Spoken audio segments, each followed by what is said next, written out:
against immigration, you crazy. Cause your family probably came here from another nation that you have forsaken. We not too patient with the land and occupations who occupies Iraq, the Philippines, and the Haitians. U.S. builds the army bases and stations and other places while they hating on the people coming here from other nations. It's an atrocity how more people don't watch democracy now. In the U.S., you get blinded by seeing all the stripes and stars. Yet the U.S. is in Hawaiian PR. Those who wrote the Constitution came here on British ships. Their descendants want to stop immigration and they're hypocrites. You want to love your country, no stop and love humanity. That's nationalism, rise above the insanity. If they loved our people. Thank you very much for coming, and we appreciate your presence here. And we're going to have like short time that we're going to be running for this evening. It's not going to take long.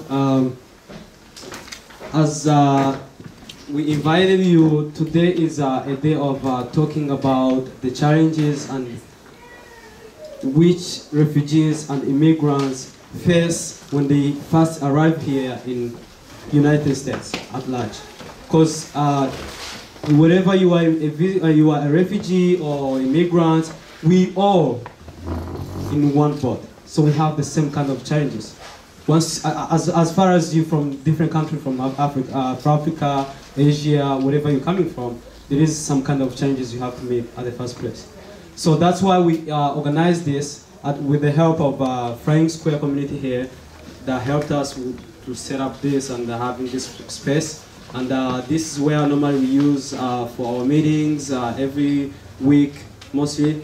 So that's why we said, okay, let's call people and see what is needed for refugees. What is the challenges that people are meeting? As Africans United Organization, which is hosting today, it's an organization that was founded by young African leaders who are now trying to see how we can push it ahead to see that we are together as unit from different countries of Africa. It doesn't matter if you are, what kind of region you are or what countries you are, as long as you are African, you are welcome to join us. That's why we said it's Africans United Organization in Rochester, which is not even only limited to Rochester, but it's also expanded. So based on the program of today, we're going to recognize some of us who are not here, but yeah, that's it is. We have our friends from different organizations around Rochester that we invited, and they are here right now. So we wanted to recognize Mr. Mike to say hi to the your presence is really appreciated, and Sister Becca, yeah, she's right here. There is also Taib from Rochester Regional Hospital. The same with Mike, actually, the others. Oh, the same, okay. So, and I forgot her name. Yeah. Jennifer Becker. Jennifer is from Rochester, Monroe County. Is it right?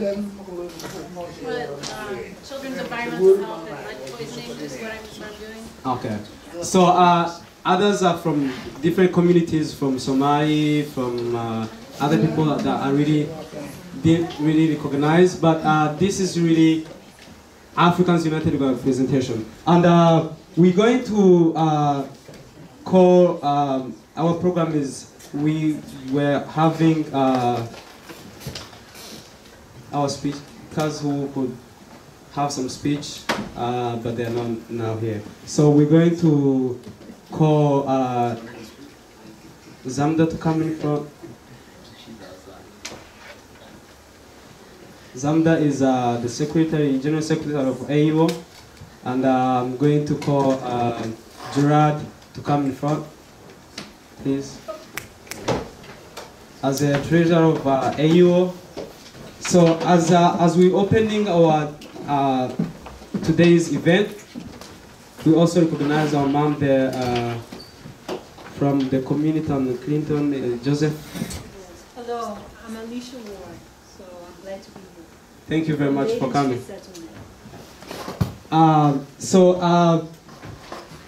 Actually, we were having some representatives from Catholic Family Center, but are not really sometimes not here right now.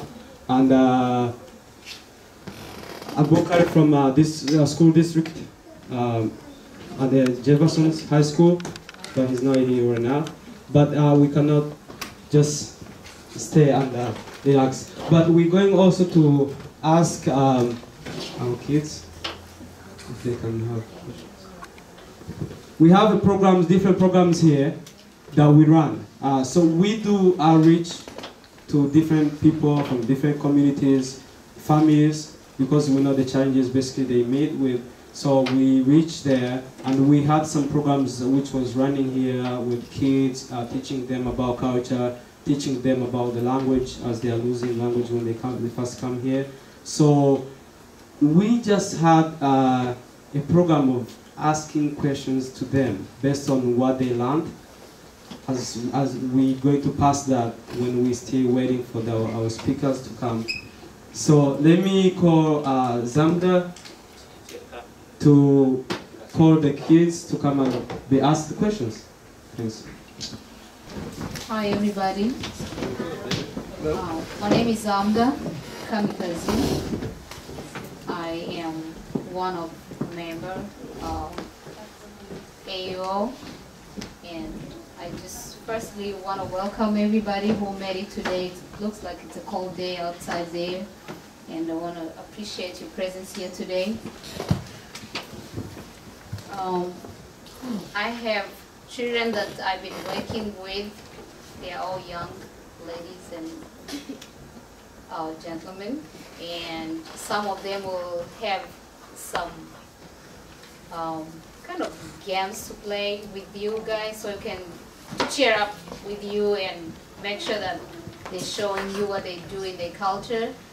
And I would like to introduce them to you one by one, and we will have some questions to ask them, and they will be able to inform you. Some of you probably know the history of Africa, and if you don't, take advantage, learn something from them. We learn until we die. Doesn't matter how old we are, or how tall, how short, how educated or not educated. We teach each other and we learn from each other. I do have, if I call one of you, please come around and have a seat other side. I do have Masengesho, please come to the front, and that's Masengesho, and she will be answering some of the questions. The next one is Vicky.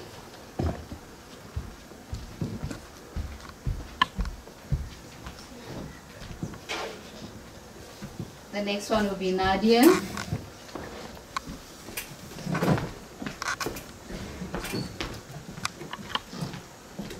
The next is Solange.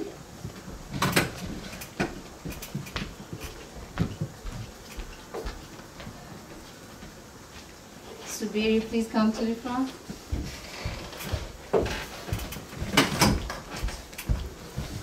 I am missing one or two people. I think I'll call the name and I'm sure I'll find them. I'm looking for Ibrahim. Or Ibra, where are you? Please join them.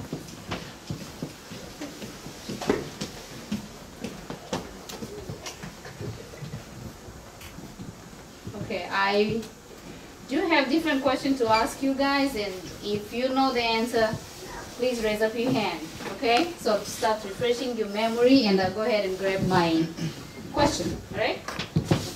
Basically, this is going to be about African history and what the challenges they made as kids when they first arrived here, and what history they know about Africans as Africans. So which we're trying to make that they don't have to forget their history. They don't have to know. They have to know that where they are and where they came from. So that's why we just try to make them aware of where they are right now, as their history is concerned. Okay, are you ready? I have a first question. If you know the answer, please raise up your hand and I will ask you to give us the answer. If you're right, I will ask the audience to cheer you up. Okay? Okay, the first question will be, Who brought Ghana to liberation? Anybody who knows, please raise up your hand. Go ahead, Chanllenges.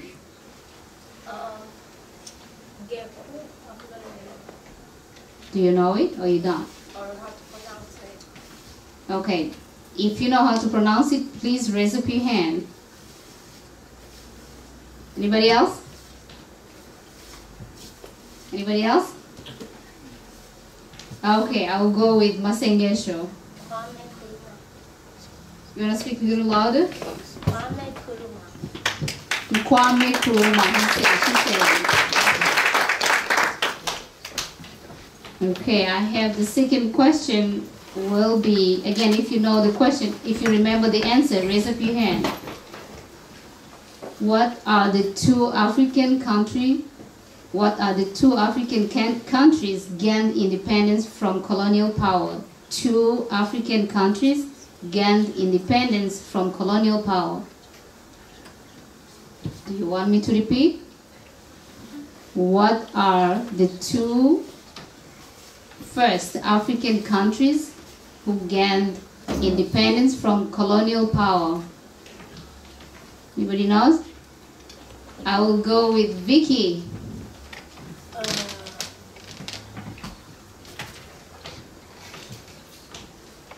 I repeat the question. What are the two African countries which gained independence from colonial power?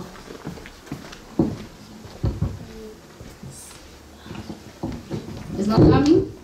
No. Alright, I'll go with, gonna try Chanllenges? Go ahead. Libya? Ethiopia? Close. Again, I repeat, what are the two first African countries who gained independence from colonial power? How about you, Nadia? Egypt and Libya. Please cheer her up. She's right. Okay, let me see. The next question will be, again, if you know the answer, raise up your hand. What was your first challenge when you came here in the United States? I think everybody knows that question. I can answer it. You probably can, right? I mean, I know what was my first challenge when I came here as an adult. Let's see if we match, right? I will take, let me see. Jolly. Language. She's right. That was the right answer to the question.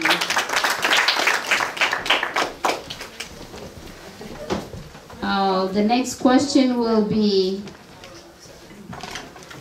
if you know the answer, let me know.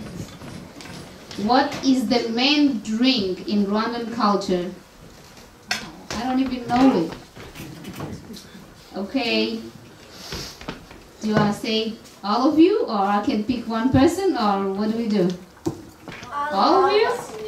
What if Ibra is wrong? That means you lost the point, right? Okay, I'll go with Vicky. Amata, which means milk. That is correct. That is the main drink in Rwandan culture. Wherever you go, if you are a visitor, that's the first drink they offer you. Then if you say no, they might offer you something else, but that is the main drink. So Vicky was right. I don't know. You guys are tired? Give you a break now? Oh, I have one more. Name something special that African people lose when they come to United States. Everybody knows I don't have to repeat the question? Name something special that African people lose when they enter United States.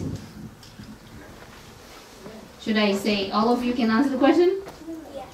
All right, who can give me, okay, I have a hint for you, just to make sure that you're not going to give the wrong answer and you lose the point. It starts with C. I said C, not K, C. Anybody remembers? Ibra, you don't remember? Try it.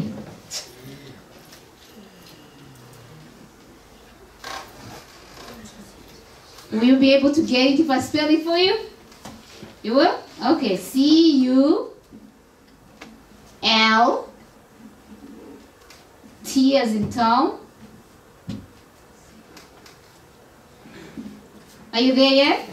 Not yet? Okay, we will pass. I will ask you to say, on second 3, you say it together. 1, 2, and 3. Culture! That is the correct answer. Okay, now this time I'm not going to give you a hint. I think you're big enough you can figure out what is the answer. Anybody who knows anything about Ethiopia, anything special about Ethiopia, please raise up your hand. If you don't, I will answer the question and I take a point away. Anybody else? Only one person? I need to meet your teacher. Somebody's not studying. What is the special? What do you know about Ethiopia? Sorry. I have 2 people. Let me guess. Okay, I'll take Nadia. I think Solange should be answering too much. Nadia, what do you know? Ethiopia was the only country that didn't get conquered. Yes. Anybody agree with that? Yes. Everybody? Solange, is that true? Yeah. You do? That is the correct answer. Ethiopia was never colonized. I think I will. Should I let them go? Or should I ask them more questions? One more question? Okay, all right. Okay, I have so many questions. I don't know which one to pick from. Do you want me to ask them the hard one or the easy one? The hard one? Okay, all right. Let's see. I know. I have. Okay. Okay. Pay attention. They say I must ask you a hard one. Blame him if you don't get the correct answer. All right. You ready? Who played a big role in liberating Tanzania and many other African countries? I didn't choose the hard one, he did. Sorry if you don't know the answer. You get it? Do you want me to repeat the question? No cheating, no cheating. Who played a big role in liberating Tanzania and helped other African countries to get liberated? Anybody else? Okay, I will go. Let's see. I will start from the little one there. Ibra, do you know it? Do you know the answer? Okay, we pass. Do you know the answer, Jolie? It's Kamukuru something. Okay, something is not an answer. Next, Solange. Ouch. She really got you guys. I don't know. Pass. Julius Nyerere. Is that the right answer? That is the correct answer. Julius Nyerere played a big role in liberating Tanzania, and he helped too to liberate many other African countries. I think that was the hardest question. Did they get it right? One more? Oh, that's it? We're done? Okay, I think we will continue. One more? Okay, I have one. Now, it's only one, no more. Okay? You ready, guys? Yes. Okay, breathe in. This is really hard. Really hard.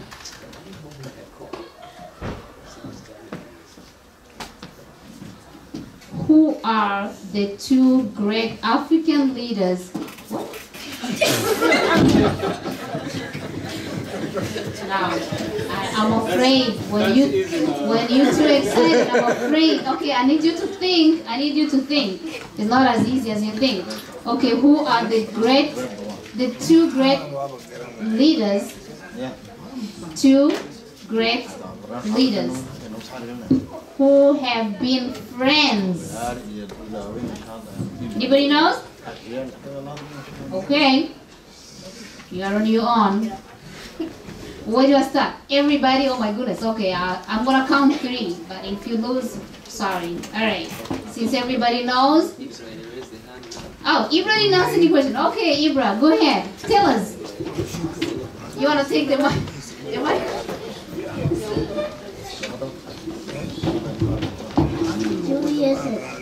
Julius Nyerere and Nelson Mandela.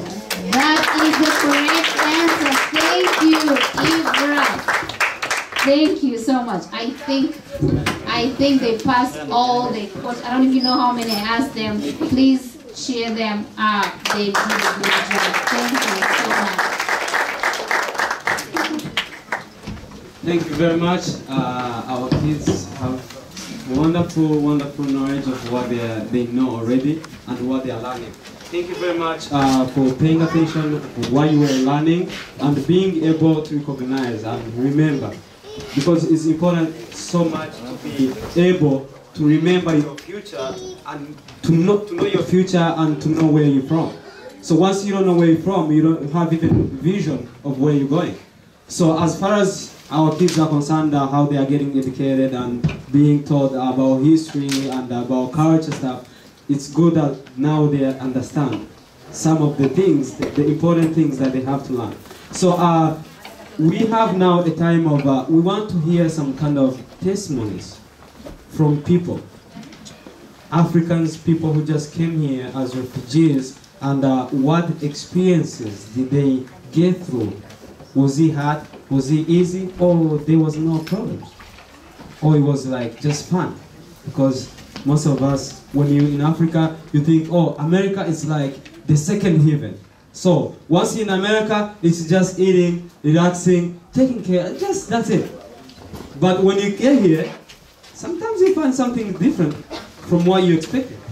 So I'm going to welcome Gerard Ndacayisenga to give us a little bit in summary for short time of what kind of experiences did you get, or the challenges did you pass through when you first came here to U.S.A. Thank you, Faziri.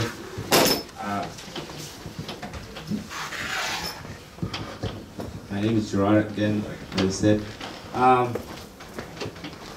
As all Africans, I mean, we all know the kind of challenges we go through and problems, or, I mean, some new experiences. I mean, like, I've been here almost 11 years, and like, when I got here in America, there were not many people from my country, and me and my family didn't speak any English, and like, it was tough. Not only like for the languages and for also for the food we were eating, and like buses, how to take buses and everything, to go to school, to go to like shopping for some food or anything. I mean, it was really tough. I mean, and I'm sure you all know, many of you went through it. And for you who didn't go through it, you thank God, you know, because you probably you met somebody who like were here first and showed you how to go through whatever they've been through, you know, and you went through it easier than everybody else. But we all had some tough times in life, you know, and we learn new things and we forget some other things, you know, and but as of now, we thank God that we got through it, you know. But as we organized this organization, we thought through like how all the troubles we go through in this country, and how harder it is to do it by ourselves, you know, because somehow, somewhat, we do need each other, you know, and if we can help each other, like, let's say, I mean, the things I went through, and like, the things me and my family went through was hard, but because we know how hard it was, we, like, when other people from other countries, like, or from our country came to America, we try to help them in the way we could. You know, try to take them to the store, like showing them how to, you know, how to avoid some troubles. You know, and that helped them a lot. And from today, they still, you know, thank us because we helped them, and they didn't go through so much trouble that we went through. You know, and I think if you all could like unite together and like try to help each other in some ways, little ways, even like if it's advices, it helps out a lot. You know, it's better than nothing. You know, we go through a lot of troubles, but if we all work together, and I mean, we can even enjoy life in a better way. So I think we all should like get together as Africans, not just from which kind of region we are in or which country we are from in. I think we're all still Africans. We should just unite and work together. Thank you very much.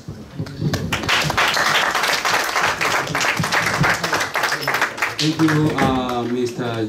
Gerard, for the experiences you got through and encouraging people to have this kind of unit as Africans, which is really more important. And that's the main focus of Africans United Organization, to see how we can unite ourselves, to see how we can forward our effort to work together. Because there is a proverb that says, two are better than one. So once we are together, once we are working together, is more important than helping yourself. Or once you have a question or a problem that you're getting through, actually you need somebody to help you. You need somebody to be aside of you. So that's why we say it's better than nothing to say that let's unite together, let's do something important for ourselves. It's better not like only to be looking after other people to help us, but why can't we find a way that we can support ourselves by uniting ourselves? Because we have different challenges that we pass through, wherever we were, in different countries that we were in back home. But then, here we are. What can we do to make sure that there is a difference? So I'm going also to call Zamda. She's also has experiences that she got through, and she wanted to also share a part of it. Thank you very much, Patrick, for coming. Let's give Zamda some few minutes, because we are running out of time, we came late, and she's going to share in short time, in short summary, about what challenges really did mean something about her in the life of America as a newcomer or as an arrival. Thank you very much, for you. Okay, I think I've met you already. I don't need to repeat my name, but those who just came in, again, my name is Zamda Kamikazi. I am originally from Rwanda. It's in the middle of Africa, I think, very close to Ecuador, just to give you direction. I have emigrated to not to South Africa, excuse me, to United States in 2010, September 23rd. So I have barely completed 4 years in United States. I came here with my family, me and my children. I do have 5 children, and if I have to say, I'm a single mom, so you don't wonder what happened to the other member of the family. I came here, even though I'm originally from Rwanda, but that's not where I came from when I landed to United States. I came from South Africa, where I have been for a while before I come here. Unfortunately, what made me a refugee in South Africa did not settle down, that I had to to be flown to U.S. with my family. When I got here, it was a very beautiful day. If I can say, I think it was around this time, a little bit, if we go back, because I remember the trees were yellow and leaves were falling, so basically we were in fall here in the United States. When we landed to Rochester Airport, we were welcomed by a gentleman who was an officer that we met, and the first question he asked me, well, he said, "Welcome to United States. Have you ever seen snow?" I said, "No, I heard about snow, but I haven't seen the snow." And I knew that, from that moment, I knew that I'm about to freeze.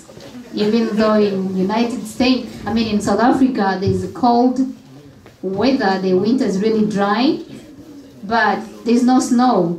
There is a little bit snow in Cape Town, but it's flurries, not that much snow. So I knew that I'm coming from a winter time and I'm going into another winter time. I wasn't happy. Right away, I knew that I'm going to freeze. But that was a cheering welcome. I felt like, okay, I found somebody who can finally welcome me into his home, or his home country, if I can say. We came to our first apartment where CFC prepared an apartment for us. CFC stands for Catholic Family Center. And I was so impressed by my caseworker. I wish she could be here, but she couldn't make it.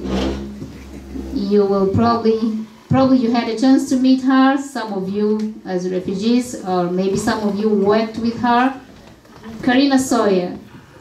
If she was here, I could be able to thank her more deeply. She received us, she prepared our home very neatly. She even went extra mile and she prepared an African meal for us. That was so touching. For me, of course, because since I was the only adult in the house, who could understand the difference when somebody welcomes you in her home or in her home country, how it feels. It gives you hope. And unfortunately, we were so tired because we only reached here around 2 o'clock a.m. So everybody was tired. We had a long flight and we just took a shower and we went to bed. But the following morning, we knew that there was meal in the house, that there was nothing to worry about.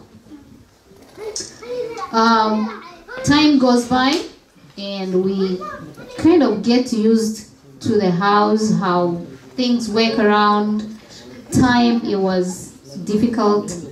We had a jet lag, like we couldn't match with United States time compared to African time. So we could stay up all night and want to sleep during the day. Thank God that we didn't have to go to work or school right away. That was the first challenge, even though it's a minor challenge, but we felt it. The first challenge the children say that they met here would be, they're mixed children. So some of them came here, they knew how to speak a little bit of English, and some of them didn't know. In my family, we didn't suffer that much from that kind of difficulty. But at the same time, we did, because we spoke British English. And every time we spoke, people who are in America, people who are used to American style, American people, refugees who immigrated to United States could have to look at us first and try to figure out what are they saying. I used to tell my teacher, I can only say water. I don't know how to say water, because that's not what I write. And then she told me that, well, welcome to United States. You're gonna have to find a way to speak D, not T. And I got it, and here it is, you can hear it, it's coming, and I'm not forcing it, it's coming. So we try to figure out how to speak the language in the way that we don't have to repeat ourselves. When we try to speak English word, we have to match what American people say and how do they say. For instance, where I come from, not my original country. Remember, I come from Rwanda, but I came here from South Africa. When you want to excuse yourself, you don't say, excuse me. You say, sorry. So here is different. When you say sorry, the first thing that an American person would understand is that, what did he or what did she do?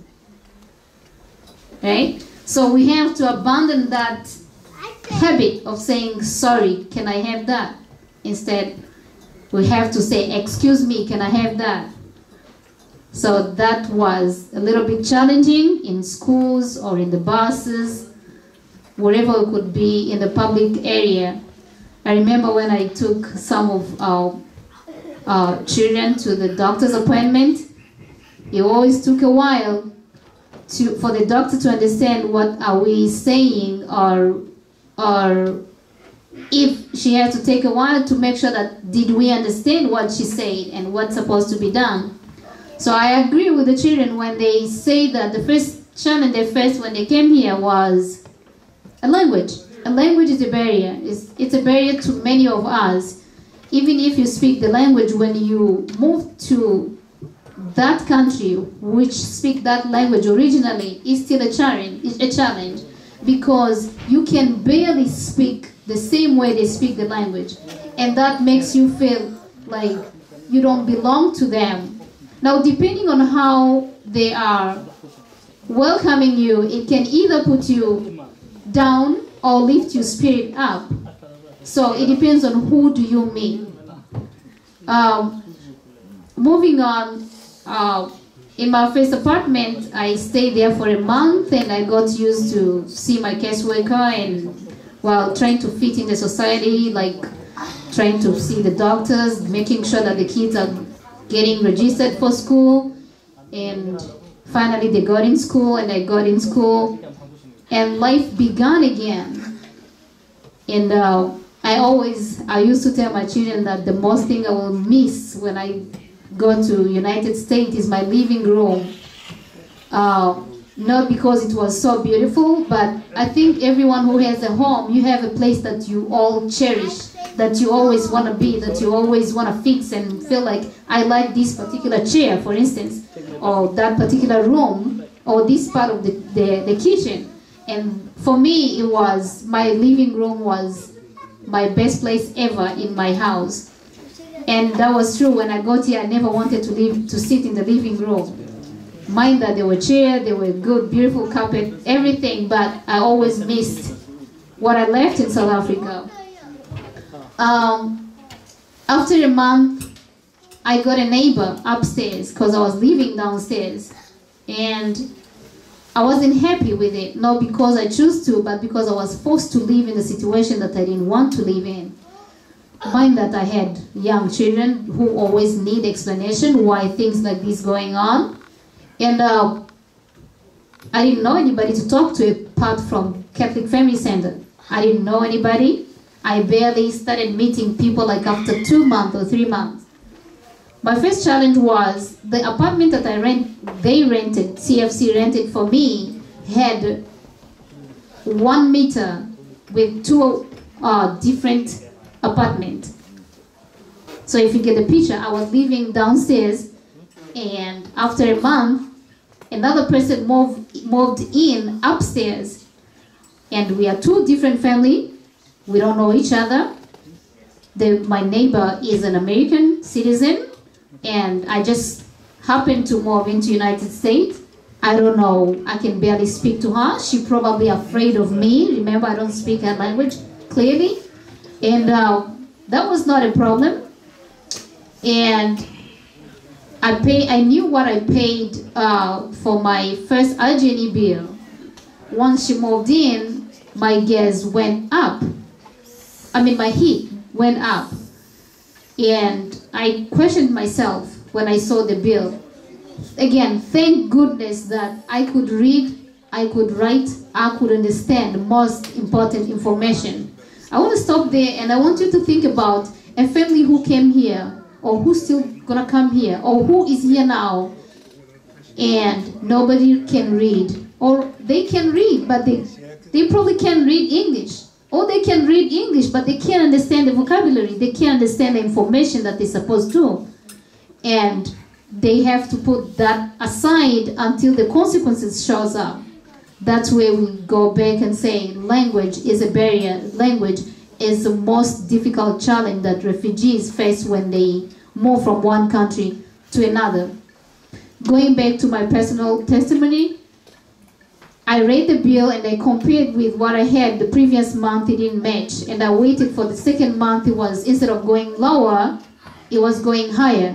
Remember, I wasn't working this time. It was a process that welfare have to put me in and make sure that all my bills are paid until I become self-sufficient, that I'll be able to work and pay my own bills. I accumulated until the third month. I owed RG&E bill for $1,500, and I didn't know what to do with it. As the mother of the house, I had no choice. Remember, I only had one person to speak to, who is Karina Sawyer, and I went to her. I told her what I was going through, not only from the bills, but also unacceptable behavior from my neighbor, that it was a disturbance, not only for me, but also for my children, because they could come to me and ask me questions. As a mother, I couldn't answer, not because I don't know the answer, but it was too deep for them. And Karina Sawyer told me that I should take the bill to DSS. They'll be able to help to pay, and we will have to find a way. Nobody knew what was going on in the apartment until I had a difficult time with my neighbor. She violated my rights and tried to come to my house and told me, "Don't freeze me because I pay as you do." And I asked her, "What do you pay and what do I pay?" She asked me to go ahead and turn on the heater because there's only 1 meter and she can't turn on if I don't turn on the heat. My head just, something clicked, and I realized that all the 1,500 came from right away. And I said, "Look, it took courage. I have to be honest with you. I didn't know what to do because she was really mad and I was disappointed." Now there are two tensioned people, and you can imagine when you're angry how much you can do. I told her, I said, "Look, I'm gonna lock my door, and if you want peace, you're gonna have to stay away. If you don't, knock at my door again." Now you can ask yourself, what were you going to do? Nothing. Nothing. I just had to take courage and remember that I'm a refugee. I have no family here. I am a mother of the house. I have to stand for these children, and there is nobody else who can advocate for me right now. The only weapon I had, please take a guess. What was the weapon in that moment? Anybody? It's only the language that I was speaking, nothing else.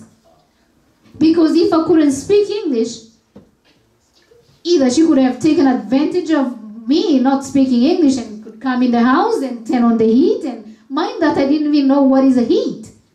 Somebody had to educate me about how to turn on the heat, because back home we don't have that. It's go in the house and turn on the light. We don't need heat. So the fact that I could only speak the language, that helped me. Again, I want you to go back and take a second and think about somebody who come to a certain country and can't speak the language. It is so depressing. Okay, going on. So the woman went on and she did not want to stay away. And I said, "Look, the best thing you can do, I don't pay rent to you and you don't pay rent to me. So why don't you go ahead and call the landlord?" And she called the landlord at the same time. This is how she helped me. She called the landlord and called the police. I did not call the police. So that time the solution just came at the right time with the right people. The landlord came. She had to explain why do we have 1 meter in 2 different apartments. And it wasn't a good experience. She promised that she will fix it, and it didn't happen. A week after, my caseworker had to find me an apartment that I could move to, where I will have to be able to pay my own bill and make sure that I have my own meter, and like everything is in one name, not 2 names on one bill, which happened. Now, the landlord was not happy with me because she was working with the Catholic Family Center, whom I reported to. That is obviously the business was not going to continue with them. We all understand that. So she was not happy with me. And up to date, she's not happy with me. The question is, what did I do wrong? Nothing. I just claimed what was my right. Now, where I am going is this. When we don't see things happening, it does not mean that they are not happening. They are, some way, somehow, to somebody. It's even worse when that person is vulnerable. It's okay to happen to somebody who is able, or who have tools or skills to advocate for themselves. But think about when you are in that kind of situation, you don't know what is left, what is right, whether you go south or not. It's difficult. My landlord accused me of not paying her rent, until when I applied for a new apartment, she gave me the bad record that I owe her 3 months. In other words, I stayed in her apartment for 3 months, and she claimed that I did not pay her rent for 3 months. Does that make sense? If you understand? It doesn't make sense. That means because I never paid her. That's what she's trying to say. First, when I came here, I was in the hand of Catholic Family Center, who made sure that they paid her. But now, because she's not happy that I find out how much she's been taking advantage of other people who did not know that there's 1 meter in the house, she was not happy. That is the first experience I had, which was really, to me, if you don't have a home, what do you do? If you don't have peace in your home, what do you do? Remember, when we come here, we're looking for a safe place.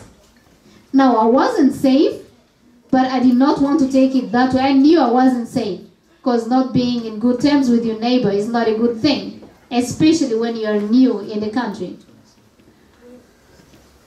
I finally moved to another apartment, and the landlord sent me a telephone message and said that it is not over. Now, I only had 3 months in America. What was I supposed to think?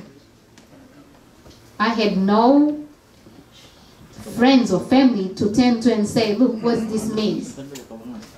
I had to figure that out in my mind. I took that as a threat, but I refused to be shaken, simply because, not because I was a hero, but because I understood that this is not my home country. I am dealing with a different person, and I had to find a way.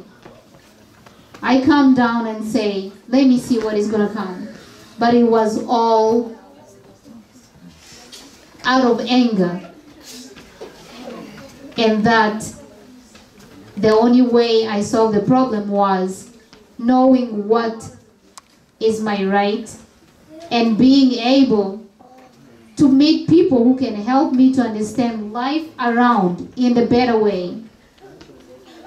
Without taking too long, the only way to support refugees who come to United States is to educate them and take the fear away, because that's all they bring here. That's all we bring here. We bring fear because of what we have lived before. I leave this message with you.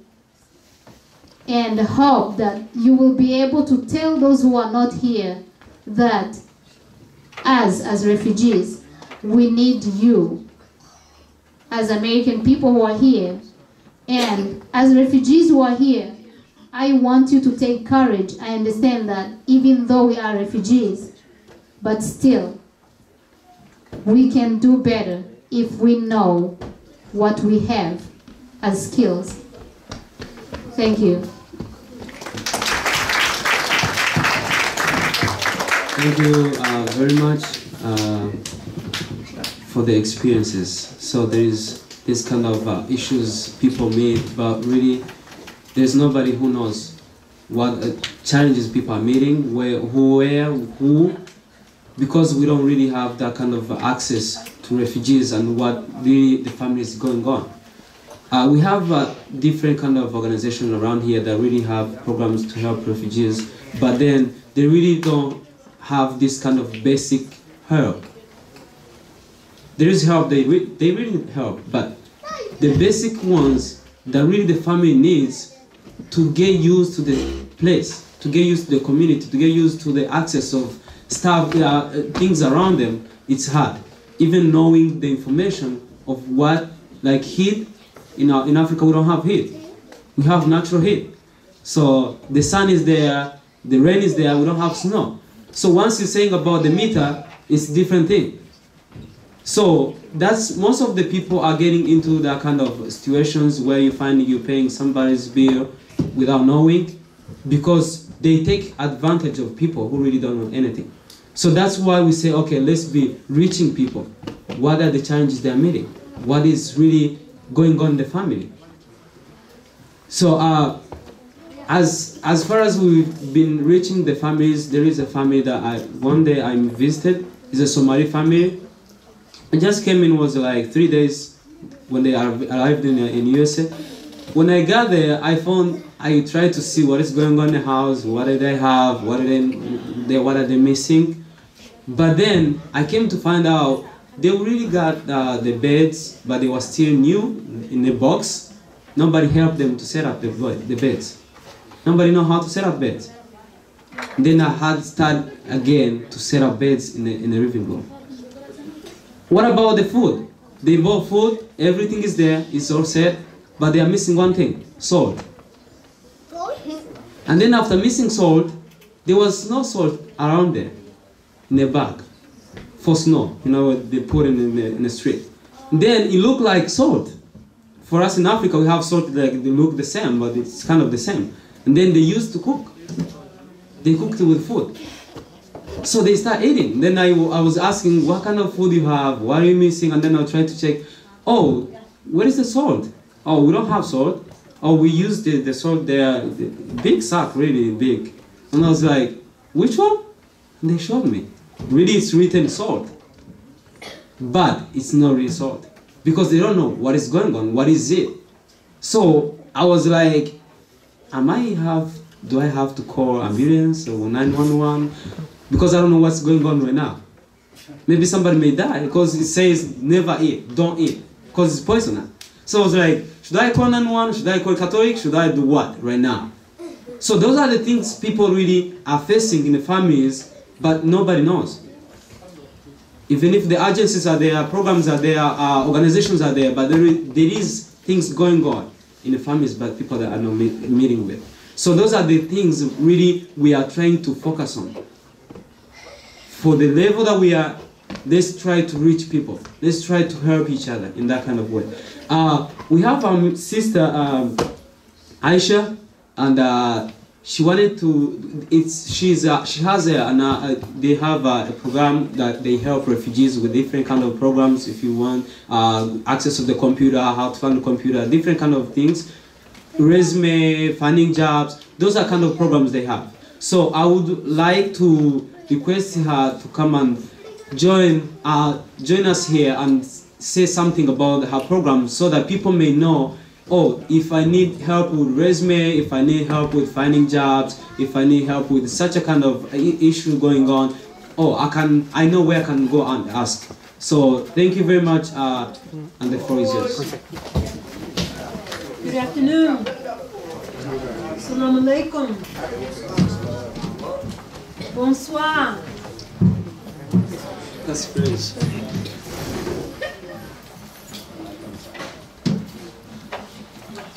So again, good afternoon. Can you hear me? Yes. Okay, wonderful. My name is Alicia Ward, and I'm the manager of the Attain Computer Lab at Baden Street Settlements. Baden Street Settlement is a settlement house established in 1901.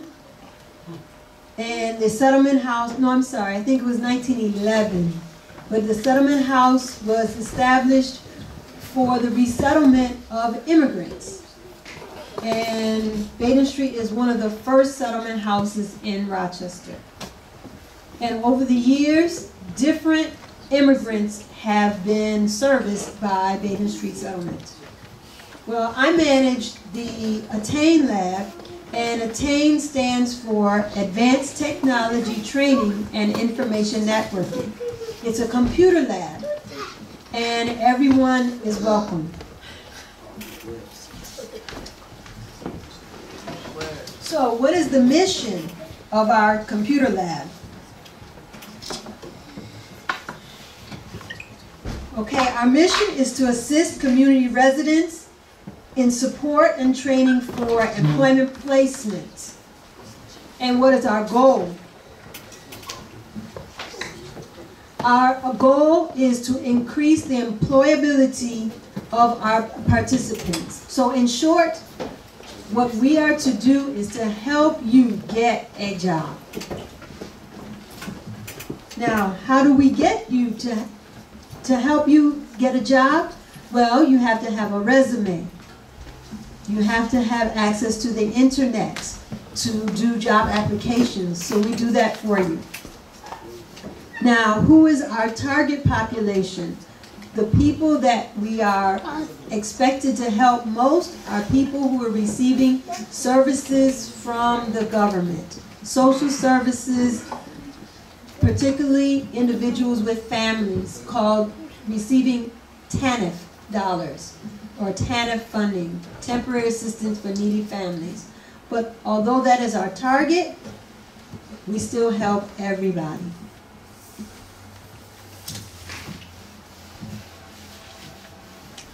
So, in the summer, we have what we call the Summer Institute. And in our summer program, we provide mainly Microsoft training. In the school year, we have adult programs in the day, and we have programs for youth in the afternoon. So again, in the summer we have our Microsoft Office training where you can get certified in Microsoft programs such as Word, PowerPoint, Excel, Access. You can take these exams, and they are credit worthy for college, as well as they help you to do what? Get a job. Also, during the school year, we have opportunities to help you with academic programs. So we can help our computer program help with English, math, reading. We have some social studies as well. So, and we also have a program that teaches English as a second language. Okay? So, what are some of the other programs in addition to Microsoft? We have life skills programs that teach you some of the basic things that were talked about earlier. Just some very basic things that you might not know because you haven't had to use them. So we have a lot of programs on that we can share with you that teach you simple things after you find out how to do them. They are very simple.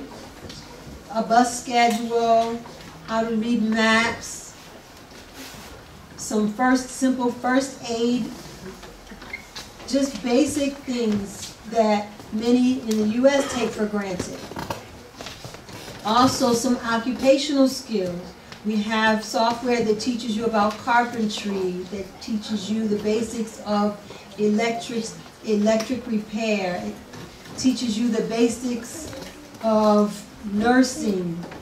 So we have many occupations that you can learn about. Security guard.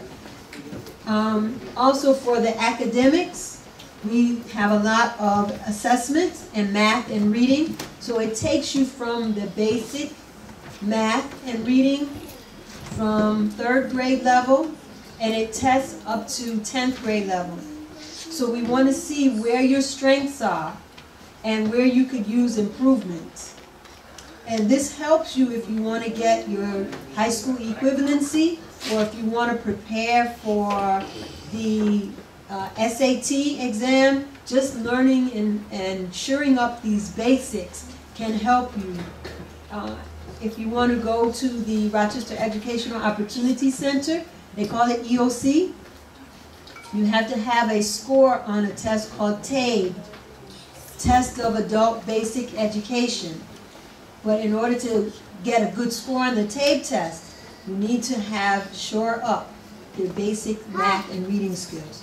So those are the things that we want to make sure that you know. So to help you get in these different programs. So you are more than welcome to come to the Attain Lab. It is located at Baden Street Settlement at 13 Vienna Street. And from this side of town where you are is the west side. So we always say cross town. So Baden Street Settlement is on the east side of town, near the Amtrak station, near Upper Falls off of Joseph Avenue. So if you can get to the Amtrak train or the bus station, you're not too far away from the Attain Lab at Baden Street. Okay, so you can reach us if you take the Joseph Avenue bus. You will get off at the corner of Joseph Avenue and Vienna Street.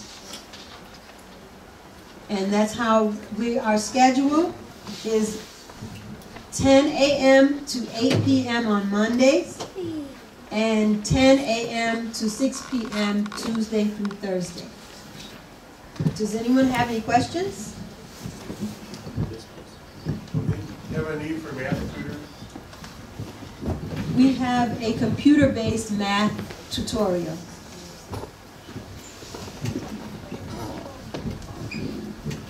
Anyone else to ask a question, please? You want to close? Yes, please. Are you able to work with people with limited English skills? Yes, we are. Because, well, we have a number of people there who are doing their work experience program. So we do a lot of one-on-one. And we also have English as a second language software and basic English software. Okay, thank you very much. I have a brochure to share with you.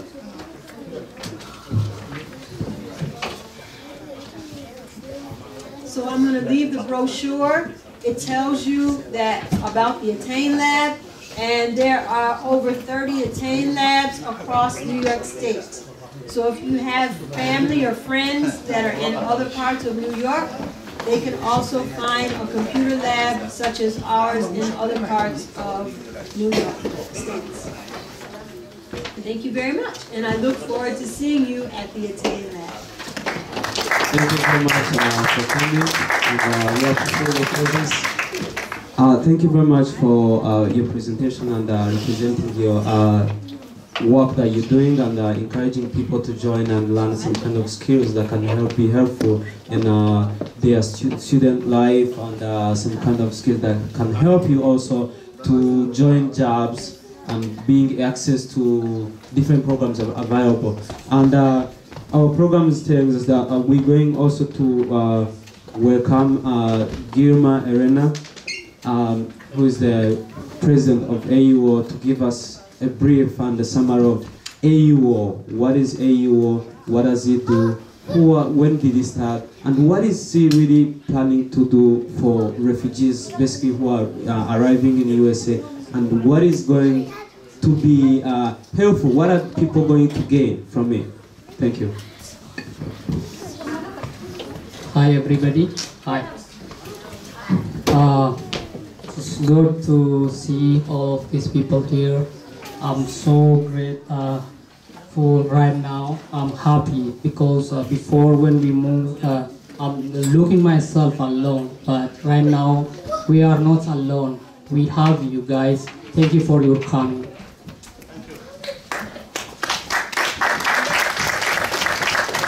Thank you. First, I wanted to introduce my people from Africa who work with me here as African United Organization. The first, I wanted to ask them to stand up and get blessed from you. The first Vice President is Faziri. Faziri is from Congo, and can you stand up, please? Thank you. Thank you. And the next person is Zamda. Miss Zamda, she's there from Rwanda. Thank you very much. And the treasurer is Gerard here.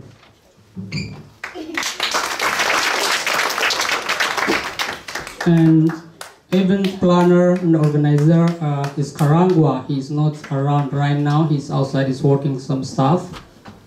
And the public relation is Patrick. Mr. Patrick is here from Kenya.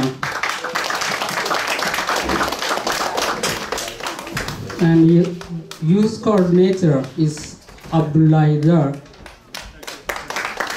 Thank you very much.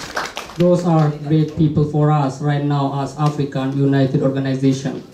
And I wanted to continue my speech here as African United Organization. Hello everyone. First of all, in the name of AUO, I would like to pass my warm welcome to all of you guys. Also, I would like to, who you here today to hear a challenge of African immigrants and refugees in USA.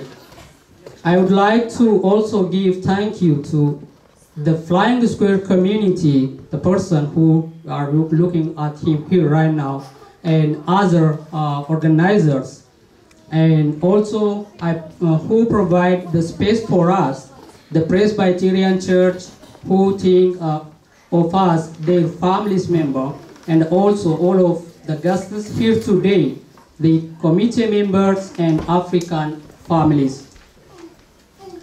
A special thank yous and to given the people who did a lot of things as volunteer. Please give them your blast generally from outside. AUO. AUO was founded in 2012 as a way of the small African community at time to get together and discuss the challenges of being in America over time. Also, AUO has steadily grown into small social service agencies with a full-time staff made up of volunteers. What is AUO? AUO is the non-profit organization, the coalition of Africans United Organization of the USA, based on Rochester, New York. This organization helps give information for experience for new arrivals. Africans immigrants become well adjusted to live in the United States while focusing on bringing together Africans and African American cultures, so that Africans who have got American citizenship understand and appreciate one another. Who found AUO? The founders of AUO are immigrants and refugees from different countries of Africa here in the greater Rochester area. Prior to the organization formation in 2013, the African United Organization in Rochester was firmly isolated since the United Nations has successful and confirmedly integrated many of those Africans within the greater organization. The coalition of supported by different staff members and providers service and assistance by giving more information whose housing process and the paperwork, given the direction and the life skills. And if immigrants call us with a given them to the information need to be known to start new life in the United States. This service provided by English and African language. AUO contains those incredible service for immigrants and the refugees who need such help. AUO is provided to be able to extend its experience and mutual assistance to new refugees, groups, and immigrants. What are the long-term goals of the AUO? Enhance the economic mobilities of the refugee immigrants in the U.S.A., starting in Rochester and around Monroe County. Improve English language skill, deliver volunteering, training, and a high-quality job, supporting refugees and immigrants own their businesses. The healthy outcome of the U.S.A. refugee and immigrant population supports provide education and screening. Healthy behavior improve those access or utilize of healthy care process. Civic education and the leadership development need and asset-based assessment and participate in those communities. Helping in our communities for out paper, facilitate them getting green cards and advance them the right, supporting and the youth as achieve their goals through their talents, helping them in after-school program, encouraging them to learn language and how to keep their identities, encouraging African women to feel confident in expressing their rights and participating in different activities in the American economy, participating in a work group for our neighborhood, such as cleaning, planting, and protecting the environment. Finally, AUO is calling all African community and African lovers to this organization. We need to be together, achieve what we need. We have to work together for changes, utility, and the possible of the most brilliant of African quotes as say, it was when to walk. If you want to walk so fast, go walk alone. But if you believe to go far, walk with others. AUO, thank you.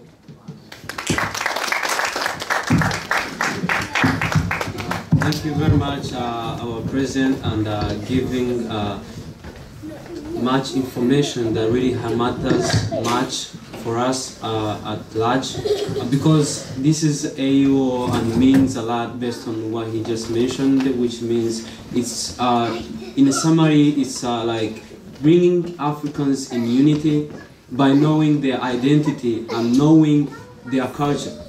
Once you lose your culture, you're losing something important. Once you lose your language, you're losing something important. But then, all comes through unity. Once you're not united, once you're not working together, then you're weak. So, which means unity is the most important thing and makes us strong. So, I may just call the public. So, this is going to be open to the public to ask questions, what you want to know about AUO, what do you think may be your question, for you to understand what AUO does, what is basically AUO is mission and vision, what are they, based on your question. So we're opening this for public. You may ask a question and we will be able to try to answer your question. Thank you very much. the floor is yours. You can ask a question if you want to ask a question. Yes. I guess my question is, do you guys have like designated office or place where I know that I contacted you, but I don't know if you guys have facilities that. Thank you very much. I think that question goes to me. I talked to you many times, and about that question, we really don't have a specific location that really says is for AUO. We use this space here, which we're being given by Flying Squirrel, which is really helpful for us. That we use this for some meetings. We meet here mostly every other week. So, all the programs we do them in this location here. So by now, we're using this for activities, but there is also a church nearby, opposite City Hall, that they gave us office that we can be using the time when somebody's there. So basically that's the location we are now located in. Thank you.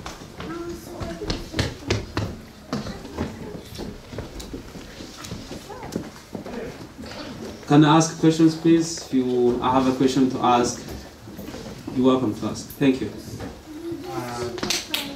Do you have knowledge of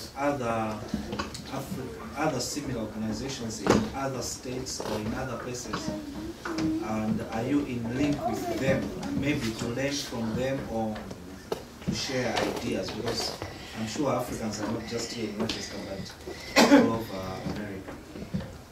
Based on that question, we are now currently working with Rochester because we haven't gone far away from Rochester, and because we're just beginning. But as far as our vision is, we're also trying to extend it to different kind of states and all over the U.S.A. But basically in Rochester, we have different organizations that we really have this kind of, we talk like Catholic Family Center, there is other NGOs around that we have this connection and we talk, we have meetings together, even the City Hall sometimes we meet, having some meetings with other organizations in Rochester here, they call some meetings and we attend together. So we have this connection with some kind of organization.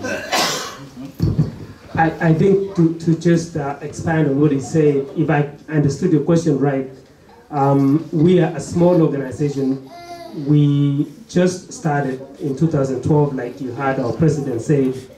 And yes, we know individually or collectively know other organizations, African organizations in other places.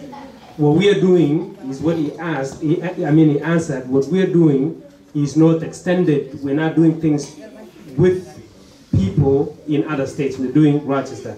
But indeed, we are learning from other organizations, from other places, be it individual country organizations or just organization of Africans in other places.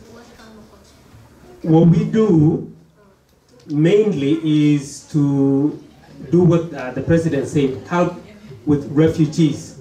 Most of us that come to this country, and I'm expanding a little bit, Faziri, to just summarize on what I wanted to say, is as a refugee, when you come to this country, as an immigrant, live alone a refugee, as an immigrant, when you immigrate, before you immigrate, most likely 9 times out of 10, you had issues where you were from. There were problems where you were from. That's an immigrant.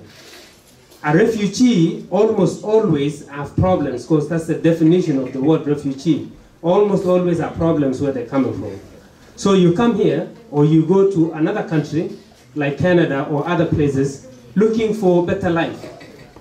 And once you get to this new place, it's as if a huge weight has been lifted out of your back. And before you can settle in this new place, you realize there are challenges. In this new place that you think it's saving you from the problems you're coming from, you find other new challenges. And that's why we're here. That's why we have an African organization to try to ease the burdens, like the president says, of those challenges. We heard what the Vice President said about the challenges of people having things in their houses but not knowing what to do with them. So the mission and the vision of our organization is to mentor, to try to coordinate and try to ease those problems that face most immigrants, and most of the time is the lives of refugees. So yes, we learn from others, but we are taking baby steps as we grow as an organization. Thank you.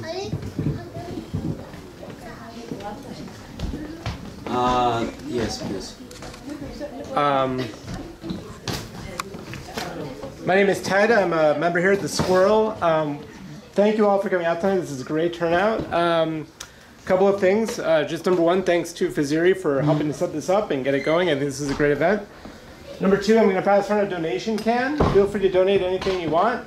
All the money's going to go to AUO tonight. There you go. Third, as you know, we're doing a month of Stop Mass Incarceration programming here, and I'm wondering if you can talk at all about AUO's position on detention and policing in your communities. Yes, there is, as far as I was giving out the flyers around, there is different kind of programs being done here in Flying Square.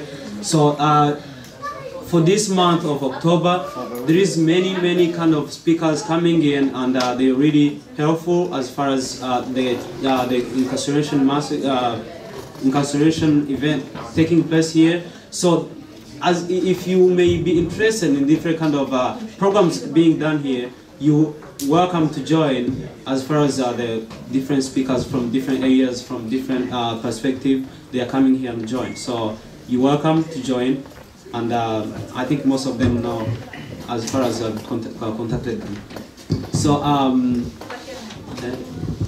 I can chip in a little bit in answering what you say. As an organization, as African United Organization, we are not actively, we don't have an active incarceration prevention or something like that program. But a lot of what we do, I don't want to say mitigates, but stops such things from happening. We have a youth program with our youth director, and we realize some of the challenges that face us as immigrants when you get to a new place is sometimes you're idle, you don't know what to do, or sometimes you want to fit in. You see what's going on and you want to do it. And some of those things that you want to fit into are not good things. Some of those things are, getting misled into doing other things. So we have a youth program, and even before we started the African United, even outside of the organization, individually, all of us individually participate or are friends with people that try to use what we as Africans love best. We call it football there. It's called soccer here. And that's what we do. All of our young kids, we try to get together to play soccer.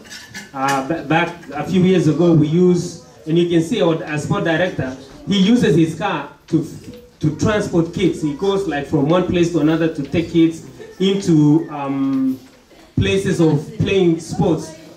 This helps prevent the problems that we're discussing or that we're talking about this month in this place. So even though we are not actively in a program of trying to prevent incarceration or help people that have been incarcerated to deal with issues like those, we think as an organization what we do goes a long way because it prevents future problems that could be faced by the society and most definitely our own people, and that's what we try. We have testimonies of young people.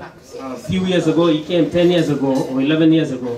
There are people that came almost at the same time that I used to go pick them up, take them to soccer and play, and they went to school and got scholarships. Some of them were hard-headed and did not want, and they ended up in places that we're talking about now. And so we tried. 1 out of 10 went the wrong way. So even what we're doing right now, we think is going to go a long way in preventing those issues. So thank you very much. Thank you. Yes, please. Yeah. I'd like to say one thing to all the immigrants, refugees. Welcome to America. Thank you. And unity is powerful. Unity is going to be able to produce a lot with you. But I also think you need to make good relationships with Americans. And you can find some good people in America that will help you to learn English, which will help you be successful, and also learn about the culture. And like my friend mentioned before, stay away from the evils in America. The evil things that are happening here. I mean, it's a big problem with gangs, with kids. Selling drugs is very easy. So I'm just suggesting, and I'd like to encourage you to listen to what I'm saying, and find some. There are some good Americans, and seek the things that are good here in America, and try to avoid the things that are going to destroy you. Thank you very much.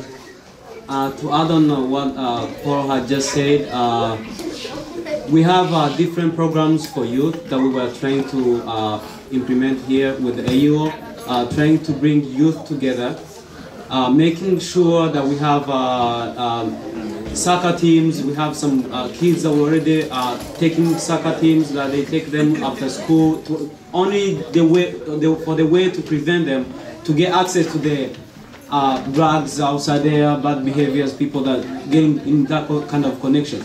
So as far as that is concerned, we also trying to bring, we are trying to create like a youth center, so that they may do like entertainments, kind of cultural dances, different kind of entertainments that brings them together, instead of just letting them go on the streets there, which is also advantage of adapting that kind of behaviors, which also leads them to incarceration as well. We are talking about prisons end up selling drugs. So that's the programs we're trying to implement to prevent them to get access to that kind of ways. Yes, please. What kind of programs do you have that where people who aren't of African descent can come and learn about your cultures and your customs? That's a very good question. That's a very, very good question. And we don't have one right now. But if you came to our meetings, I'm sure we would be able to work something out. But that's a very good question that is going to make us to think about what we can do about that. Because honestly, what we are driven by are immigrants and refugees, and like you say, there could be some people who are not from African descent that would like to learn. I think as we grow, we will have a program to handle or address that. But right now, we seem to be more concerned with our own forgetting their own. Most of our children grow up, don't even speak their language. My kids don't speak my language. And we're trying through the program that we have here to try to introduce and to help them to learn their language, their heritage, and the richness of the cultures that we have. But your question is very good. I'm sure we will sit and try to address it. Unless one of our members have a different question. Yeah, really it is a good question. That's in my mind every time. And when we see the different culture and when we compare with African culture, almost it is the same when we bring together the idea. But the thing what we are aware from it is some people, they went to Africa and they do some short video and they post it on the internet. And sometimes what I'm focusing on it is the bad something is going there, they just adjust with the culture and just they feed it to the culture. But something what is going on there is not, everything is not connected with the culture, something which is coming in nowadays. And we like to learn from different countries' culture too as African, and we wanted to tell to the other countries the good cultures. We have a lot of different cultures, but our people, they just like see African is very different from the white people or from the different countries, but we are the same as humanity, African people. Sometimes when I heard from different kinds of videos and I watch the TVs, I see the African people, when they say African, they think about the jungles, about the forests, all people is killing people. That's what some people is concerned. But that's different. That's the backside of Africa, what we cannot concern it. And we need to bring the good ideas from Africa to America, and we wanted to adapt with American too. We see the good thing here is everybody love each other, working together, they are united. And that's what we wanted to learn, and our culture, the beautiful, we wanted to express for the others, and we are happy to join together. And it's a good question. Thank you very much for your asking this. I may add on that about the things you asked about what the programs you have. So the programs we are thinking of is we also were trying to arrange for events that different cultures from different countries can be performing all in a place. So there's events we also thinking of it, and we're planning to have some kind of events coming up so that we may see if the different countries coming up with different cultures, so we may mix together by sharing that day to celebrate together. So people may come and see, oh, this is the culture from Somalia, this culture from whatever country, then we can learn from there. So those are the programs that now we are trying to fit in and trying to organize for. But based on the maybe programs to say, okay, this is the school or whatever training about whatever kind of giving information about cultures, we are also going to try to put in consideration as far as the question is concerned. So I may also welcome another question if somebody has a question.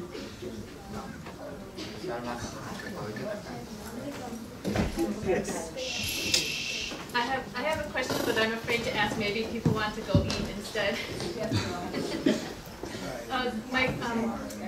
I teach English. Another English teacher, our student is here, and I know it's what Ms. Zander said is very important. To build the home literacy in your home language is very important for building new literacy also. So it's really important to develop your home language. What can I do as a teacher? I'm the English teacher, but how can I also show, what do you think? I want to know what you think. I get told many different ways in my classes as a student, but what's the best way to support the home literacy, even though I'm teaching the new language? If you have some ideas.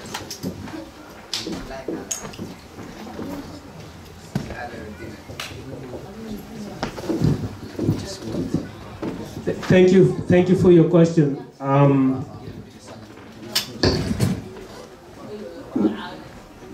There's currently a huge discussion on I know what we call in my culture. It's called Kuti Kina, which means the language of your mother is the language that you're born with.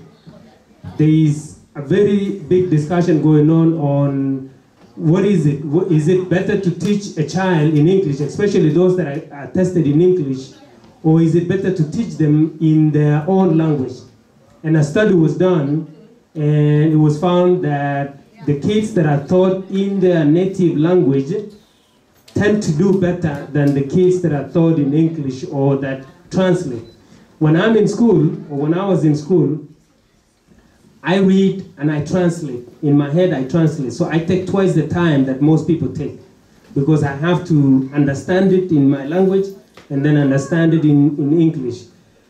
For you who doesn't know this language that the kids needs to kind of like understand or think from, I'm not sure, quite frankly, how you can do. But it's important for the parents and the brothers and sisters and those that are in a position to help to encourage and teach and instill that language.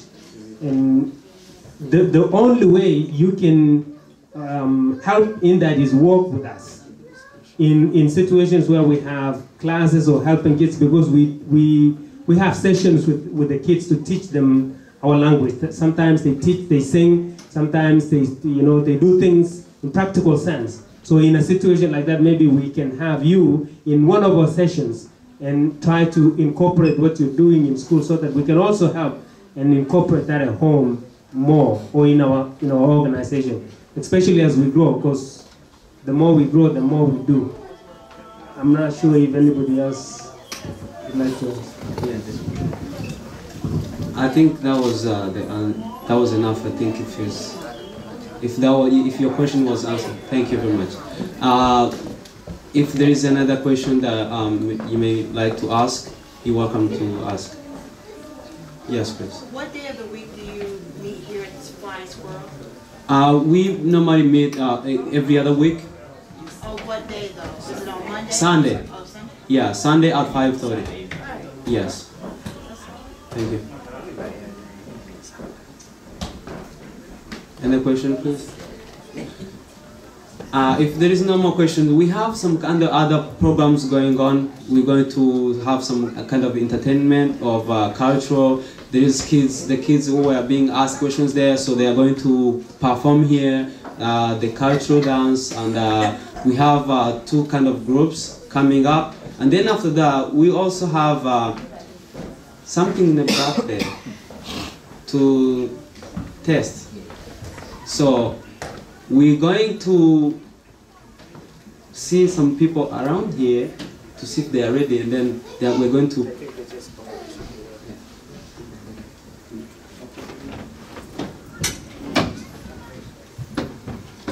So this is the experience. You are asking, how can we know about the culture? So they are going to come and dance the cultural dances, and then we go from there.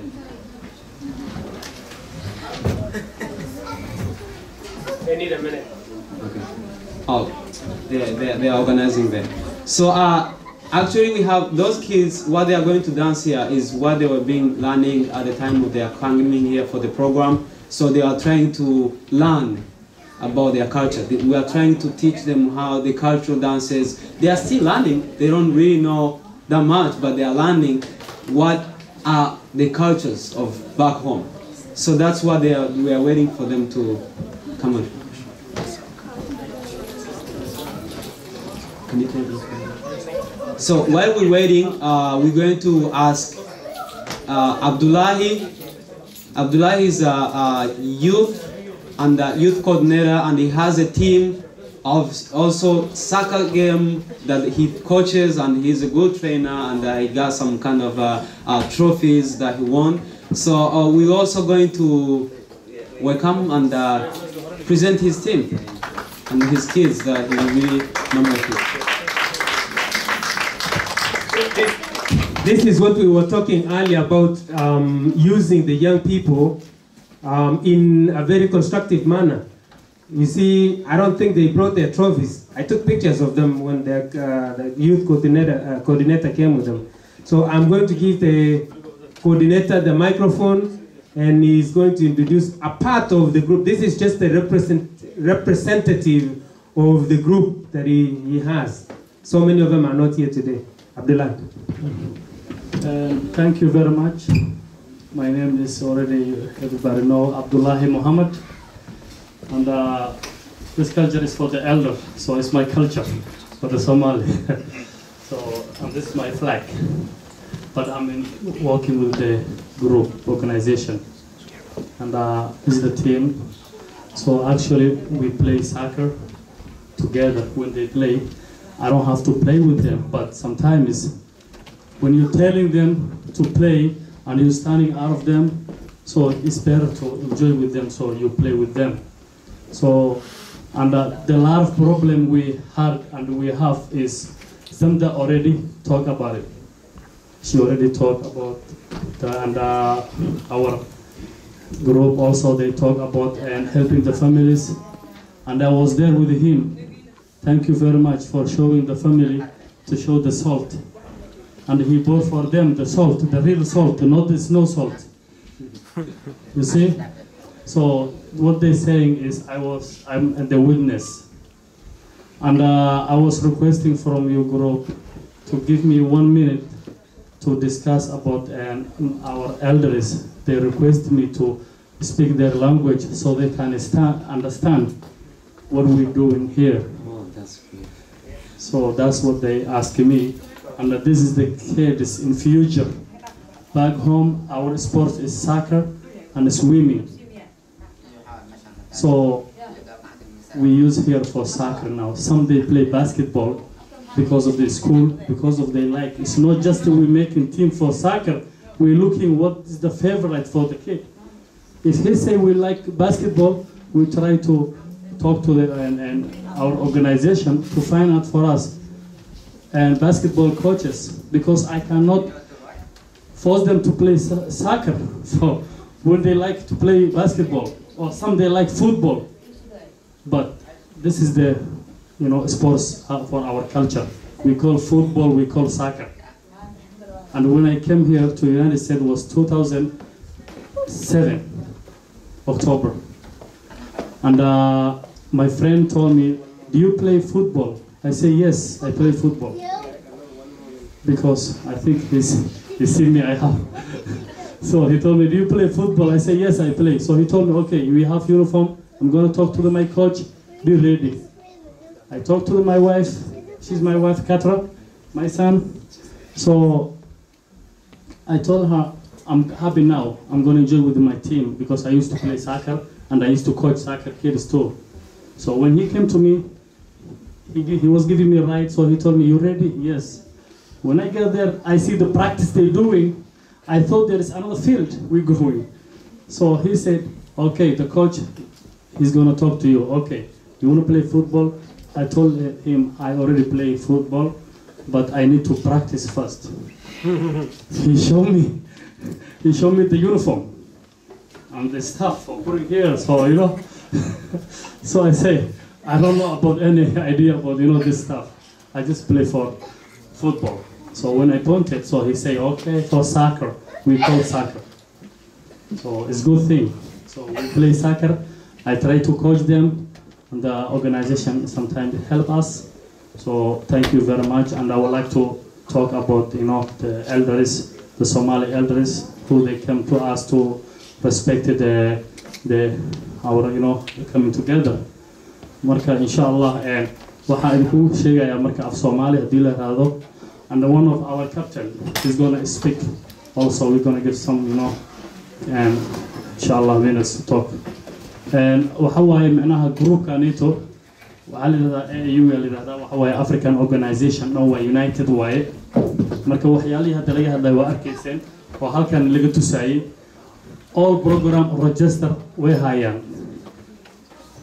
Welfare hadday tahay, doctor appointment hadday tahay, education school hadday tahay, sports for kids hadday tahay and transportation hadday tahay, moving hadday tahay, RGE hadday tahay, everything or program hadii la raado waxaad kala soo xiriireysaan flyeraan la siinaa, business career la siinaa, ragana kala soo xiriirinaysa groupka president iyo vice presidentiga groupna kala soo xiriireysaan hadii la raado iyo ana aftaqaanaan ana idin la socodsiinay wixii su'aal qabtaana waa weydiin kartaan.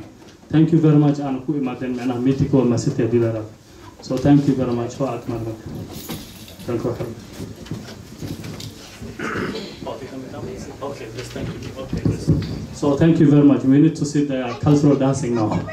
Thank you. Your turn? Okay, sorry.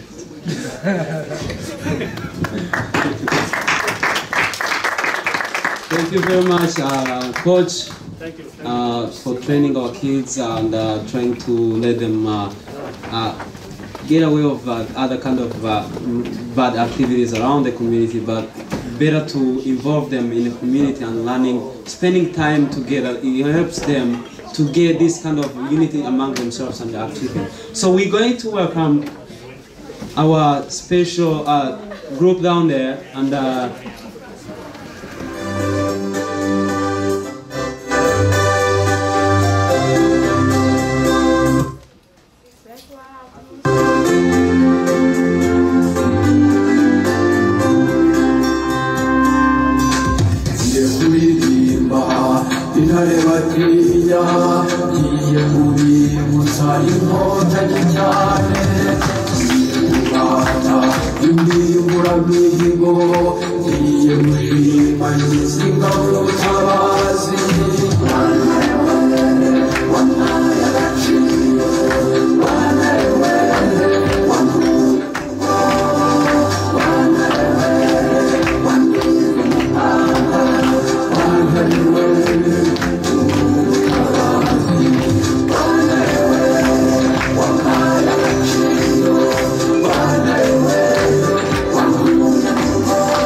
I may call Zamda to come back with her kids. I want to ask some questions.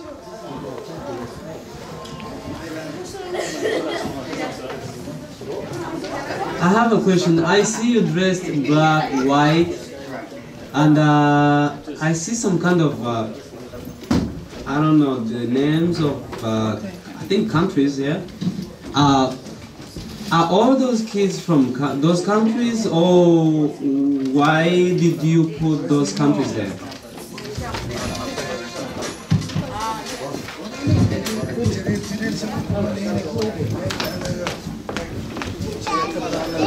Well, thank you. What a surprise. It makes me feel like I want to sweat a little bit. But yes, it's a good question. And you probably were right when you thought maybe they are not or they are. But when I look at them, the way I know them, they are not from the name of the country they are wearing. And the message was, I may be a Rwandan, I may be a Ghanaian, I may be a Cameroon, I may be, you name it, 54 more than 54 countries in Africa. We all have one thing in common, we are African. I want to go ahead and let you know where every child is originally from, so you may compare with what band she's wearing. Vicky, she's a Rwandan, that matched. See, she has a Rwandan band on her. And then this is Masenyesho. For sure, we all know that you can barely be coming from 2 different countries. I know it's possible, but then I think you will have to pick one, I guess. I'm not sure about that. But she is from Congo. It's one of her bands. She didn't want to lose her original country. She made sure that whatever you give me, let me add my country on. And then she represented another child, or more than one, children who are not here today. They're from Ghana and they are not here, but they are all African children. And that applies to Nadia. She is a Burundian young girl, and as you can see, she is wearing a Tanzanian band. The next one is Chanllenges. She is from Congo and she is wearing Ethiopian band. Again, is the same theme, even though she's not from Ethiopia, but she belongs to Africa, and Ethiopia is one of African countries. The next is Jolie Osubiri. She is a Congolese young girl, and she is representing Kenyan children who are not here today. So that was the theme of the day, that we made sure that we matched the unity of African children in common. Thank you.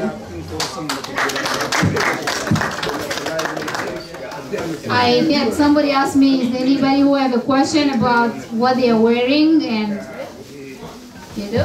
Anybody? Yeah. Next time. Thank you.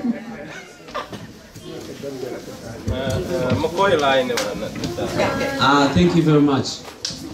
I think you answered my question. So we are about to leave, but please don't make sure you leave with something down there.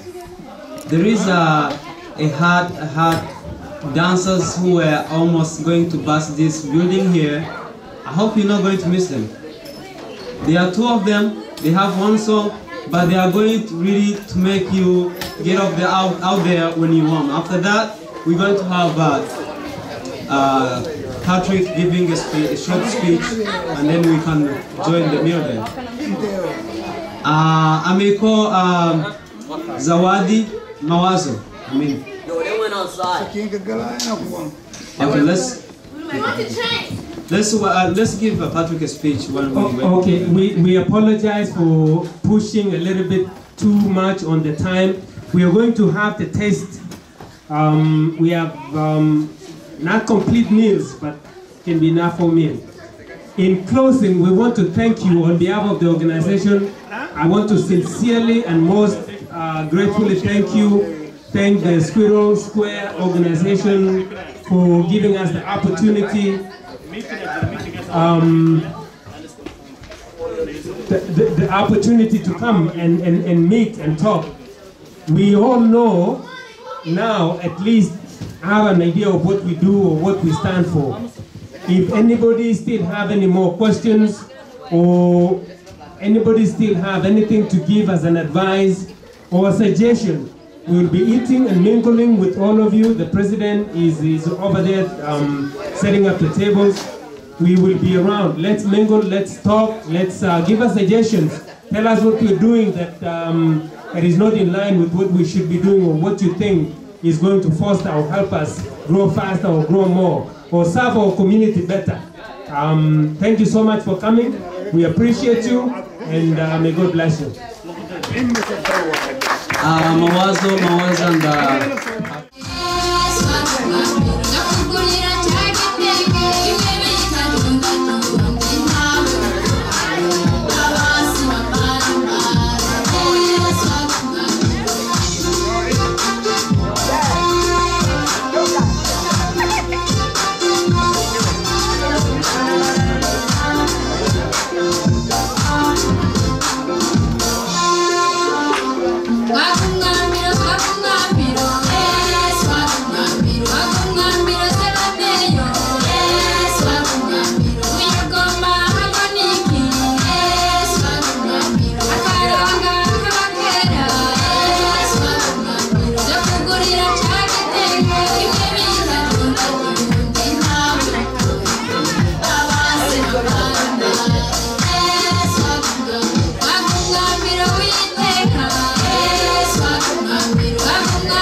bashitsi bahire shika muri sanze kamagire kabashike kamagire kabashwari mugashire ku rushimwe abashitsi muri hano swagumambe kamagire kabashike swagumambe kamagire kabashware swagumambe mugashire ku rushimwe swagumambe zakugurira cyagitenge ibyo bitandukanye undi ntawe abasi bamara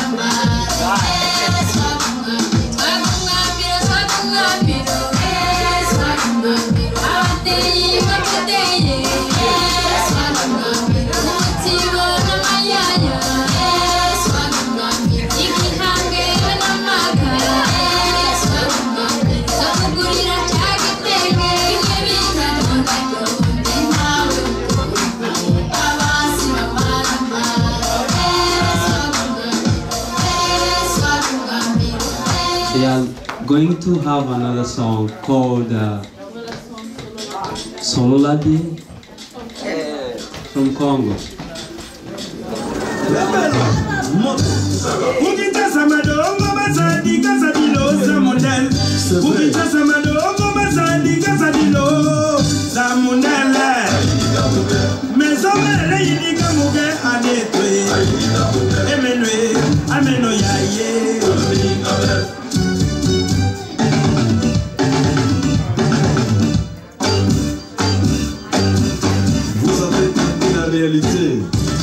Dieu n'a jamais été pour nous. Et ça, Koya, et ça, Koya, et ça,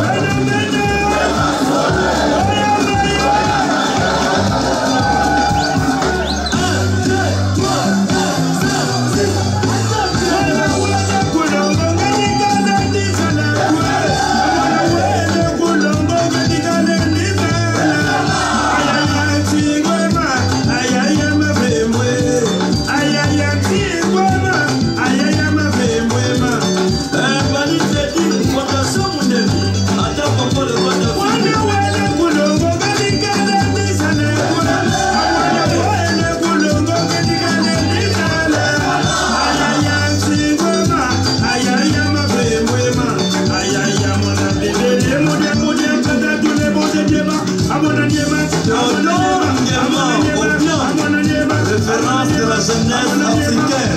André Kimouta Patron Fawe. Big Père Claude Dinanga.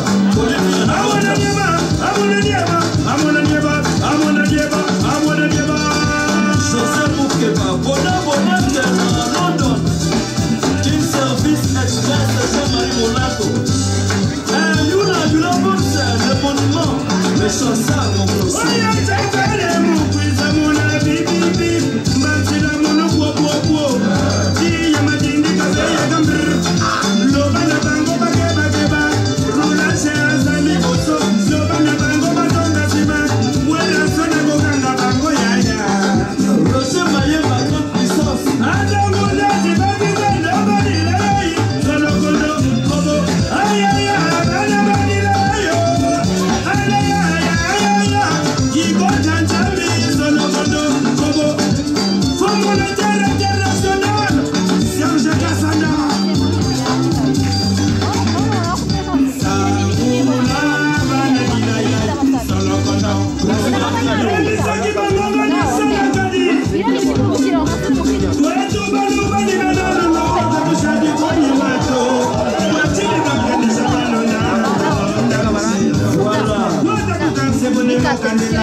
We want also Somalis to enjoy this. Yes! Yes! Yes!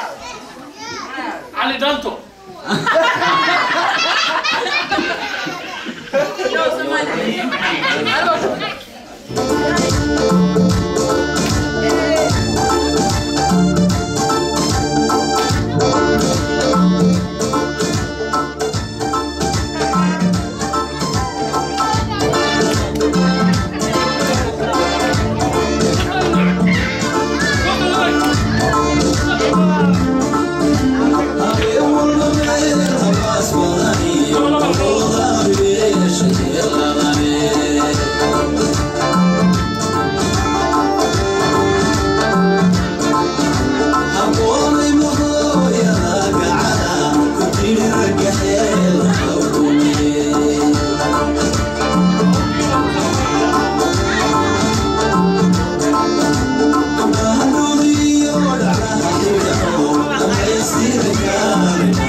Thank you.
Say immigrants, we all. When I say we all, y'all say immigrants, we all. Cornell West is a socialist, black is a socialist. I get hate mail for vocal riffs, labeled socialist. I'm about the issue, I'm against the racist fence, but Obama and McCain both voted and said yes. We need to stop deportation, stop the right, and stop ICE. Cause they're breaking up people's families and scarring them for life. It's a remnant of racism seen since this land was risen. When they took native land and turned it into a prison. If you weren't male, rich, white, and a Christian, it's enough to go around, but sadly it's around the rich amassing wealth who hunted down like they found another car, another jewel for their crown. Don't get down, raise your fist like you're pissed for being here, you might be